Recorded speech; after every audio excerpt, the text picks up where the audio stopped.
Hello everybody and welcome back to World of Warships Legends. My name is Spartan Elite 43 and tonight we are back in the Schlieffen.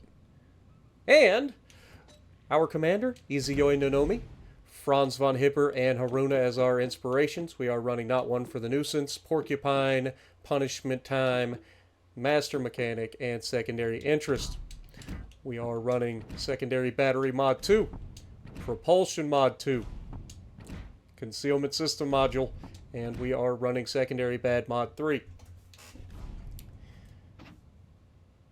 So, the match that I'm going to show you guys is going to be an interesting one, but let's just go ahead and get straight into it. Alrighty, so we're going to be on Tears of the Desert, and folks, you're not going to believe this one. For all the right and wrong reasons. we got one of those matches for you guys tonight. You guys know anytime I jump in the Schlieffen, the goal is we're here for a good time. We ain't here for a long time. I don't play this ship for the long game most of the time. I am trying to look for that funny moment. And we're going to get there in this one. We're going to put up a ridiculous amount of damage in a very short period of time to showcase exactly why the ship is incredibly busted still after all this time. And yeah, we're just going to show you guys. You guys think that I'm joking? I'm definitely not. So let's get straight into this. Also, shout out to our Stalingrad on our team. He's the one person on this team that actually wanted to win. I guess is the best way to put it. But yeah, we'll talk about that when we get there. Anyway, shout out to our AFK cruiser player too. We won't talk about him. Let you guys try to figure out who it is. But anyway, fun fact, he's not actually AFK. He decides to wait till the very end of the game to say something after he's already dead. And he did nothing. Never actually played the game. So, yeah, shout out to him. You'll see him. Anyway, we're going to push up. Now, there's only one destroyer on the map. We don't know exactly where they're going to end up. But I do know that there's Wisconsin right next to me, right? So, two things. One, we're about the same speed. I'm a brawler. He can be, but it's not really his primary focus, right? I don't want him to get in my way. So I slow down here, try to let him go in front of me, and then he chooses to go over here and beach himself on the island. And, yeah, anyway. Once he does that, then I'm like, okay, now I can move forward, right? Now, we were hoping that somebody gets something spotted either over the middle, but, again, we don't really have any teammates. And you'll see that this destroyer on our team, again, I try not to be negative. I really do. But I call things as I see it. It's not about being a jerk or anything like that. I say things the way I see it, right? Like I don't sugarcoat stuff. Like people expect me to sugarcoat everything and make it all sweet. Okay? You can't sweeten a turd and make it something that's not a turd. Right? At the end of the day, it's a turd. It might be a sweeter turd, but it's still a turd. But anyway, we're going to go over here, and you're going to watch, like, the initial assessment here was that we didn't get spotted coming in. We've got a Preußen over here in a crossfire, so we got to be very aware of that. I don't want to just sit here in the cap broadside to a Preußen. That would be bad for our health, right? But you'll notice our secondaries are starting to kick off at a battleship and a cruiser on my left. So I've got to pay attention to the thing that's most likely to kill me initially, which is this Preußen. We are going to get another shot on him over the islands, but we're now going to start to focus our, guns on the Hindenburg. We've put ourselves in a good position to where nobody can really challenge us here except maybe a destroyer. And the other thing that we've got here is we're relatively safe, right? Like this, we've limited who can shoot us. We've taken the Preußen out of the equation. He can't shoot us, so we get to focus all of our attention on this Hindenburg. Now, one of the downsides of this build is I don't have the range, right? So right now he's in range, but you'll see he's going to continue to push, and he's getting closer and closer to my edge of my range. But we need him to turn. And he knows what happens if he turns, but he wants to go behind those islands. He wants to because he'll be able to sit there and just DPM my team with perpetuity, right? Like, we don't want that. So We catch him this time. He's very well over-angled here. Broadside is crap. We get one Citadel, only landing one hit. Again, this is not an accuracy build. This is an up-close, personal, just death to everything that moves build, right? Like that's what this is all about. But as you can see, we're going to get a couple of shells through the Hindenburg's backside here. One into the superstructure, one into the backside. And then he's going to get out of my range, and I'm just not going to be able to hit him. It's the downside of this build. Like, it's the one thing I can't do. So I get into the chat, and I'm like, hey, by the way, Hindenburg's got no health. If you guys can finish him off, I don't have the range to shoot him. Now, at this point, you're probably seeing Heathen over here is looking pretty juicy. We've got an Alaska, which me and this Alaska have history from the previous match. He was in a Montana and sat behind an island the entire game, so I really wanted to take him out. I was in the Schlieffen. I made a heck of a push in the last match, too. Ended up with like 180,000 damage in a few seconds. Managed to take 3 ships out on my flank, or two, might have been 2 ships, but took all of the health off of 3 different ships, including one of their destroyers, and just absolutely obliterated my flank. Now, this Alaska is sitting here, and I know what he's going to do, so we got to come around the corner angle. We can't disrespect the Alaska. And he knocks out a turret, but at the end of the day, it ain't my turrets that's going to save my life, is it? So as he's coming in, we've got our torpedoes here, and of course we get the first set out, and we're going to come in with the second set, make sure that those land, and take him out for the dev strike. Now, I know that there's a Conqueror over here on my right. We've got to angle against the Yamato. We've got one person that we know of here, so we go ahead and get the shots out, and unfortunately, this Conqueror is actually loaded AP, and he's got a very good look at my broadside right now, which is not ideal, which means I've got to respect everybody. I can't just go broadside to any of these guys, because Yamato, obviously, Heathen can potentially hurt me, but Conqueror's AP, especially up close, is nasty.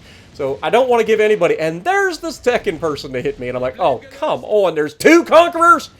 Well, that would have been nice to know about, if only there was spotting.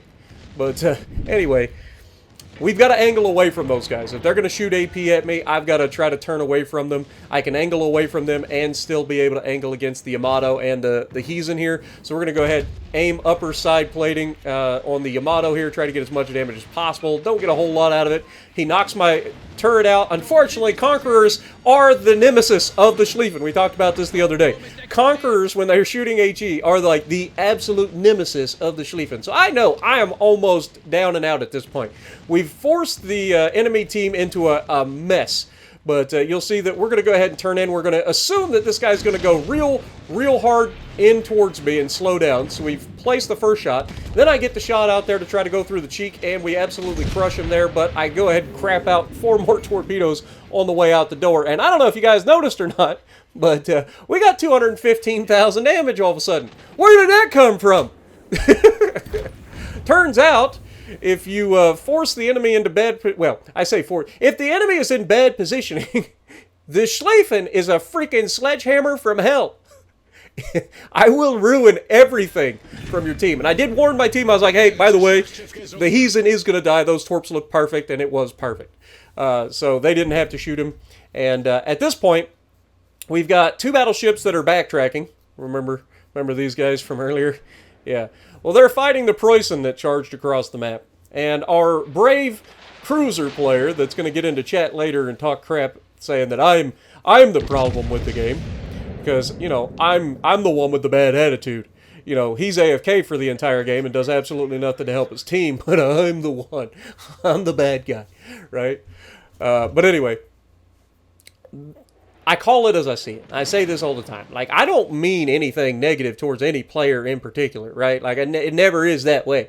Like, I just call what I see. I try to help my team in the situation. Like, I put up 233,000 damage in, like, 7 minutes. And I took out 2 of their ships and helped get rid of their Yamato and pushed their Conquerors out of the way and all the stuff, right? Like, we went whole ham trying to help our team. Worcester goes down here. Again, guy was AFK for the entire match, so of course that's a thing. But anyway, Preußen does go down, and that's big, because that allows our teammates to kind of focus elsewhere. Now, we do have a Z-52. Their destroyer is a Shimakaze. Now, it doesn't take a rocket scientist to figure out that that's an advantage for our team, right? Z-52 just raffle stomps a Shima, or at least it should, right? But even if that isn't what happens, we still have to get a kill or a cap. Now, I do get in here and I do warn the Stalingrad. And again, the Stalingrad is the one person on our team that was actually trying to win other than me. Or at least that's the way it felt, okay? I give credit where credit is due, if it's due. But this is the one person on our team that was legitimately trying to win the game, right? But I did warn him that the Conquerors were still there, and they're still in a position where he could potentially get into trouble. And unfortunately, that's exactly what happens. Wisconsin decides he wants to go all the way across the other side of the map. I have no idea why, but there is a Colbert over there. So between him and our Stalingrad, hopefully they can at least deal with the Colbert. But Z-52, right now, I'm like asking my Z-52 to just get into the cap. Like, just go into the decap, right? You stop the enemy from accruing points and you start accruing points for the team. That gives us the lead right there. Our team can play very passively and let the enemy come to us at that point. Unfortunately, like I said, Stalingrad goes a little too far forward. The Conqueror catches him. And like I said, the Conquerors have been using AP. And I did tell him that too. I said, by the way, these Conquerors know how to use AP, so be careful. And he just found out the hard way. But he's battered. He's beaten. He's not out. But you can see the Z-52 does do something good here. He drops a smokescreen for a teammate who's under duress. That's a big deal, right? Helping your team when it's needed is a big deal. All I'm asking, instead of doing a full loop-de-loop, is to go over there and get into the decap. Because you clearly saw the Shimakaze is now on the backside of Charlie going after our battleships. Now, some of you are probably like, well, Spartan, he's going to circle back around. He's going to go after the destroyer. Okay, that's fine. There's a better way. There just is. Go for the goddarn cap that you're sitting right next to. He gets that cap, we win the game. No questions asked. It ain't even in a question. Like, there's no question that we win the game if he gets that third cap. None. However, he's going to double back. He's going to go after the destroyer. And again, it's not a bad play. I don't hate that he's going after the destroyer here.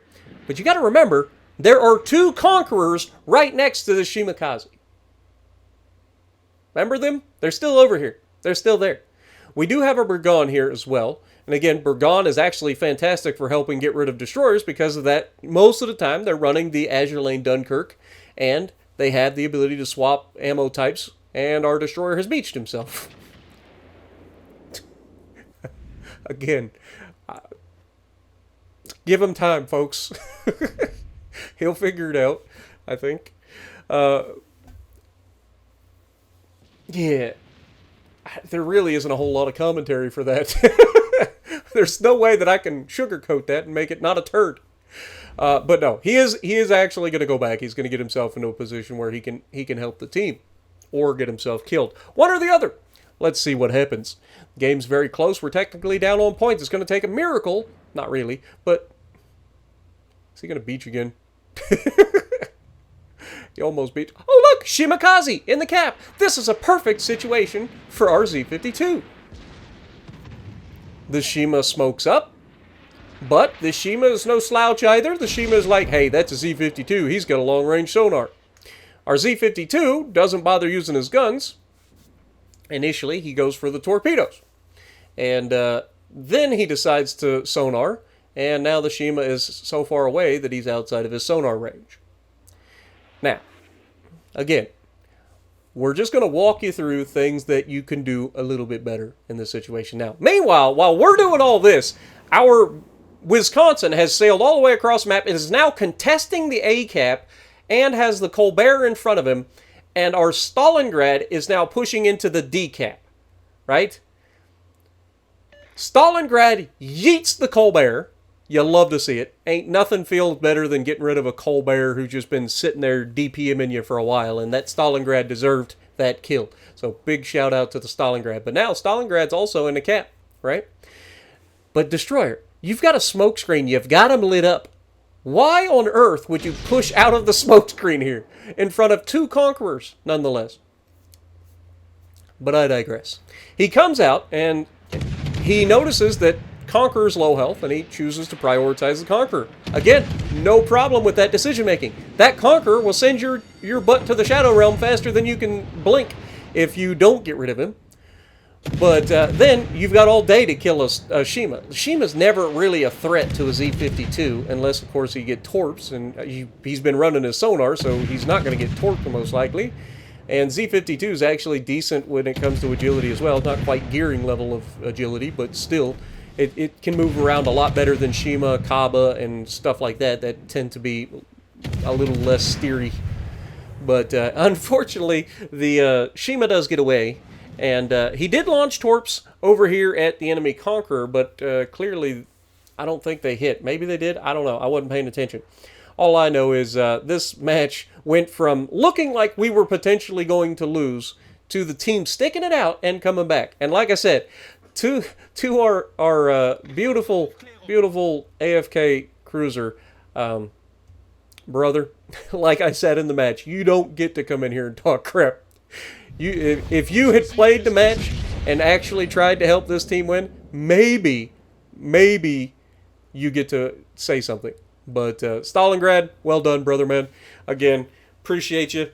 I ended up, he sent me a message after the fact, too, and I sent him one back. I think he's actually on PlayStation, but he had an Xbox account or something that he sent a message from. But anyway, he's a good dude. But we just showed what the sledgehammer is all about. More medals than a North Korean general. Stalingrad rightfully getting top of the leaderboard, clutching it up with 3,285 base XP and 4 kills. 6 kills between the two of us. Again, it was all us, right? And then, of course, our AFK cruiser down there at the bottom that had to get in the match. The only thing he contributed the entire match was getting in and saying that I'm too angry at the game. Because I call out people when they're doing goofy things.